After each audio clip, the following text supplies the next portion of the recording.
On the night of February 25, 1634, Albrecht von Wallenstein slept inside the fortress of Eger, believing that distance from the imperial court might still protect him. It did not. A Scottish officer named Walter Devereux entered his chamber and killed him with a halberd. The emperor's most powerful commander had been condemned without a public trial, and the men who ended his life had once depended upon his favor. Why had victory made Wallenstein more dangerous than defeat?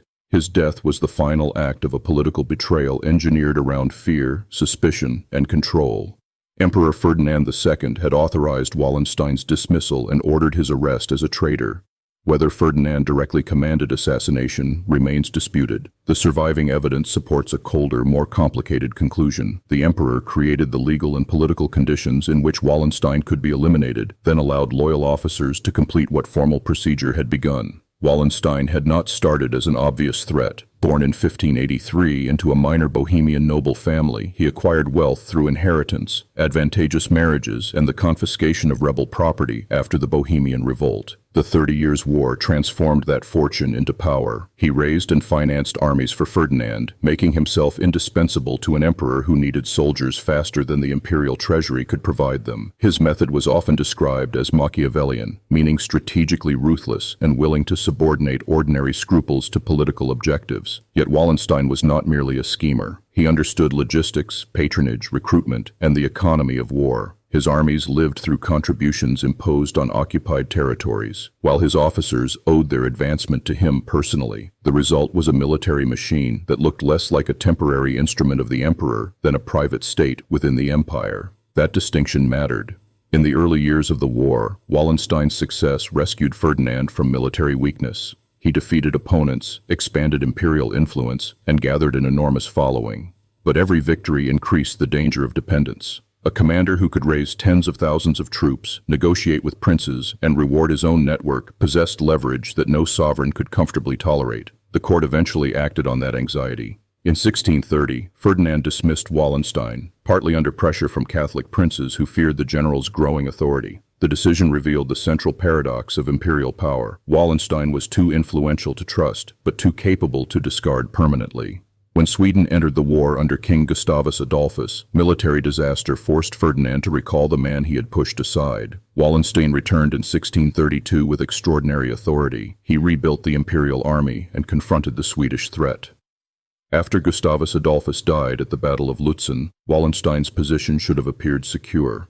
Instead, the victory deepened his isolation. He had become indispensable to the emperor, yet his independent diplomacy and private correspondence made his intentions increasingly difficult to read. His political calculations were not simple treason. Wallenstein understood that the 30 Years' War had become an exhausting struggle in which battlefield success did not guarantee a stable settlement. He opened unauthorized negotiations with the Swedish and Saxon enemies, apparently seeking a path toward peace, or at least a political arrangement that would preserve his influence. The precise limits of his ambition remain uncertain.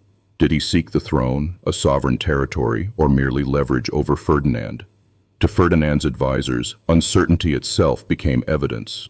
Wallenstein's enemies portrayed his negotiations as preparation for defection. His opponents at court circulated accusations that he intended to impose his own settlement upon the empire. The emperor's distrust was intensified by the general's refusal to behave like a subordinate officer. Wallenstein demanded room to maneuver, while Ferdinand expected obedience.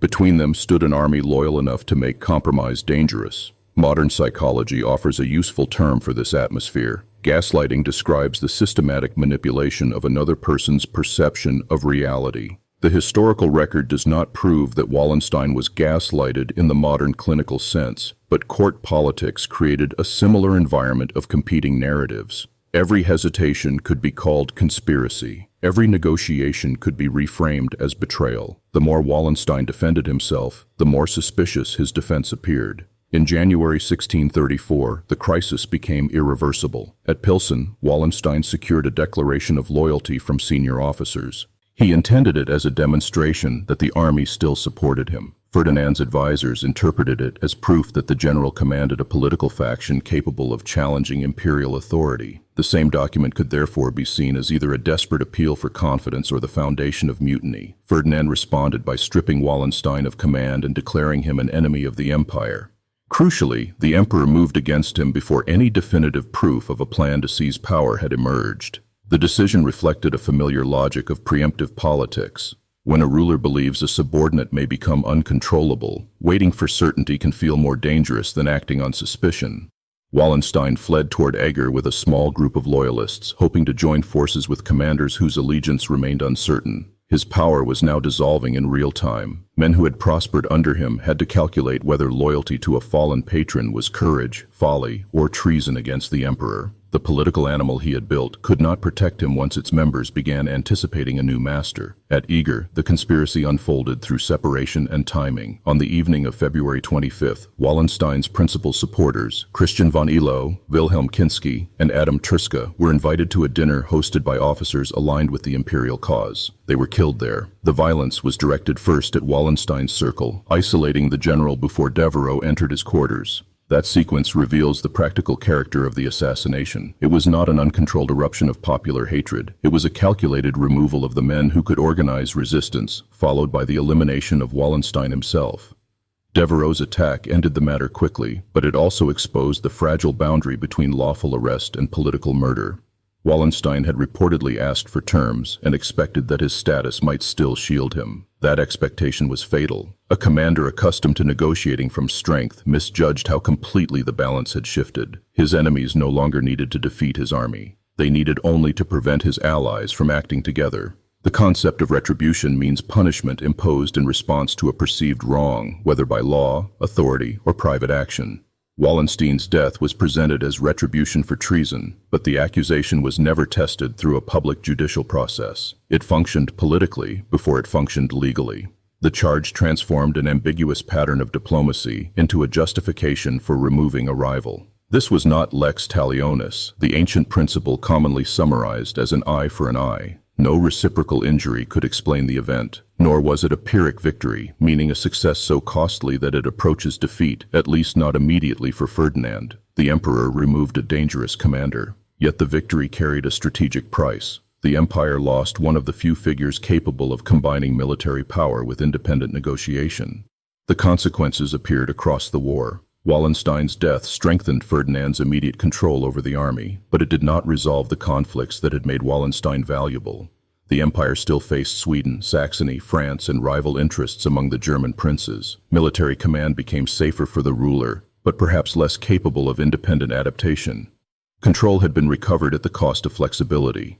The assassination also altered Wallenstein's historical image. To some later observers, he became the tragic soldier destroyed by a paranoid monarch. To others, he was an ambitious opportunist whose secret diplomacy crossed the line into conspiracy. Neither interpretation can be established without qualification. The evidence shows unauthorized negotiations, divided loyalties, imperial fear, and a killing carried out before the alleged treason received impartial examination. The deeper betrayal was therefore institutional. Ferdinand had elevated Wallenstein because the empire required extraordinary power, then treated that power as intolerable once it acquired a personality and a following. Wallenstein, meanwhile, served an emperor while building influence that could not remain entirely subordinate. Their relationship depended on mutual necessity, and necessity is a poor foundation for trust. Wallenstein's officers faced their own moral dilemma. Some had remained loyal because they believed in him. Others changed sides because imperial authority offered survival. Their conduct cannot be reduced to courage or cowardice without ignoring the coercive structure of the war. In a political order where allegiance determined property, rank, and life, betrayal could appear not as personal hatred, but as prudent self-preservation. The word inevitability should be used carefully.